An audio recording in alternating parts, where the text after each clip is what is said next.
Safe love is a corpse, and I only deal in fire. Wow, right? I mean, just think about that line for a second. We all say we want a nice, safe, peaceful relationship.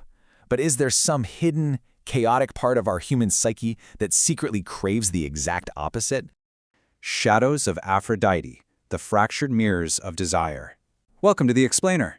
Today, we're taking a really deep dive into the philosophy and the philology behind the shadow lover archetype to see if we can piece the fractured mirrors of our own human desires back together. Okay, let's dive right into this. Why on earth do we destroy the safety of real love for the fleeting fire of a total illusion?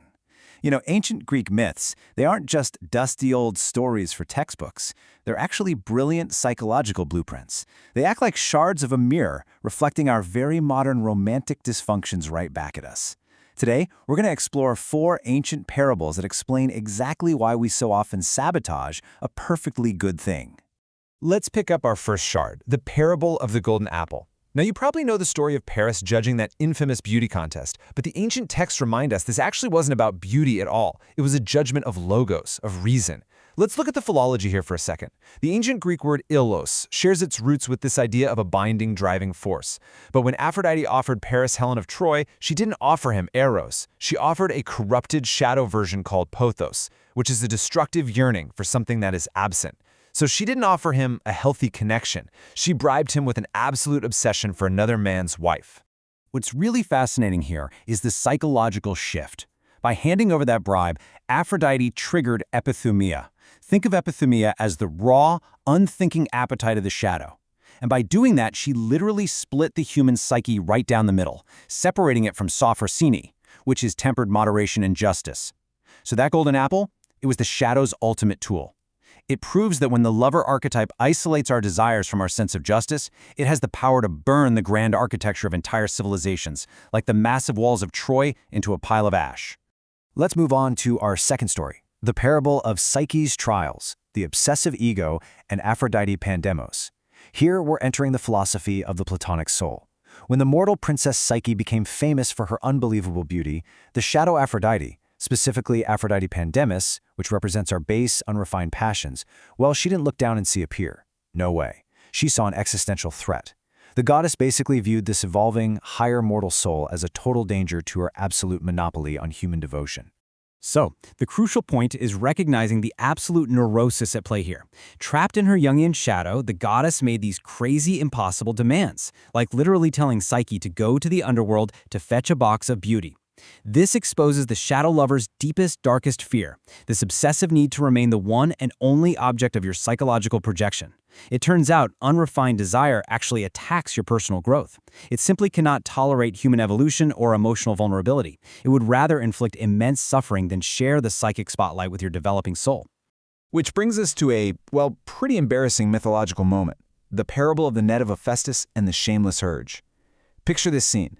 Aphrodite and Ares, the god of war, are having this totally reckless affair. Aphrodite's husband, the brilliant craftsman Hephaestus, secretly builds this unbreakable golden web and drops it on them right in the middle of the act. They are completely ensnared, trapped, and exposed to the cold, mocking laughter of the entire rational Olympian world. It is just a tragic, deeply humiliating outcome for the shameless urge. And that humiliation happens because the shadow is completely addicted to Laika. Laika is all about intense, illicit stimulation, deceit, and the absolute thrill of betrayal. The shadow literally needs chaos just to feel alive. On the flip side, the healthy alternative is philia, which is the quiet cultivation of lasting intimacy and grounding responsibility. That golden net, it symbolizes the unyielding laws of reality finally catching up to reckless hedonism. Because without that grounding element of responsibility, the shadow is perpetually getting caught in the traps of its own making.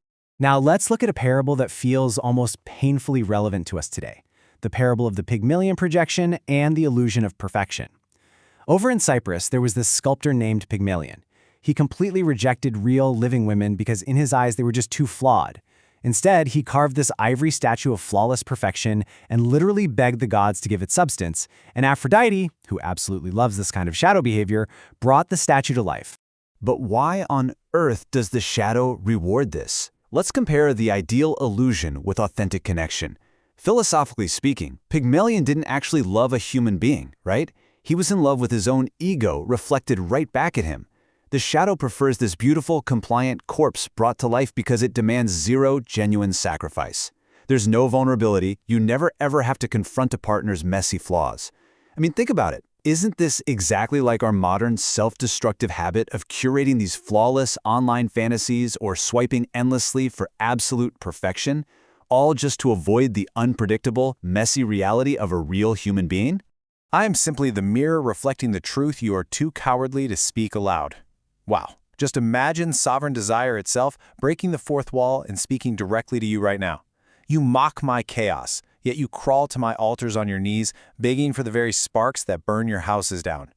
You call me a shadow, a cruel disturber of your logical peace, but I am just the mirror. I don't create the flaw, I merely point to the primal hunger you completely refuse to acknowledge. If a single glance from me can shatter a decade of your carefully constructed treatise, then your peace was nothing but a fragile lie waiting for a gust of honest wind. We love to blame external forces, don't we? Your ego says, "Oh, I was tempted," or "It was a moment of madness." But the shadow replies, "I do not force the sword into the hands of your kings. I merely show them what they truly prize above their tidy laws and their precious boundaries." I am the primal itch in your bones, the sudden madness that makes a wise man throw away his legacy for a single, fleeting night of absolute ecstasy. I am the absolute sovereign of your hidden hearts, the uninvited guest who tears away your hypocritical masks of modesty. And isn't that the truth? We obsessively seek external validation while pretending we just want something safe. We're terrified of this shadow precisely because we refuse to own our own hunger, choosing instead to blame the mirror. And this brilliantly illustrates our way out of the dark, synthesizing the shards, cultivating philia over pothos. We've looked at all the broken pieces, so now let's synthesize the shards and put the mirror back together. We have to shift from pothos, that destructive, absent yearning, over to philia. How do we take all these cautionary mythological parables and actually build a solid framework for healthy relationships in our real, everyday lives? Anchor in sophrosine. 2. Embrace philia. 3. Accept messy reality. It really comes down to these 3 actionable steps directly derived from the philosophy we just unpacked. Step 1. Anchor yourself in sophrosine. You've got to bring tempered moderation and justice back into your desires.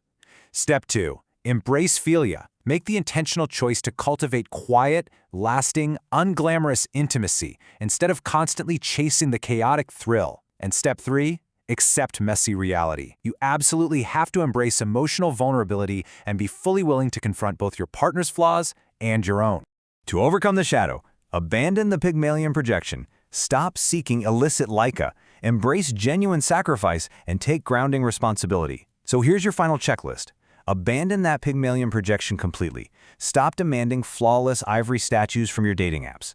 Stop seeking out those illicit thrills, that Leica, just to feel alive. Instead, embrace genuine sacrifice and take real, grounding responsibility for your actions. Why does this matter? Because cultivating true, grounded intimacy means stepping out of the comfortable illusion and putting in the real sweat equity work of loving a flawed, real human being. Which leaves us with this final, provocative thought to take with you today. Will you continue to blame the mirror, or are you ready to face the wild beast looking back at you? The next time you find yourself sabotaging something safe for something fiery, remember these parables.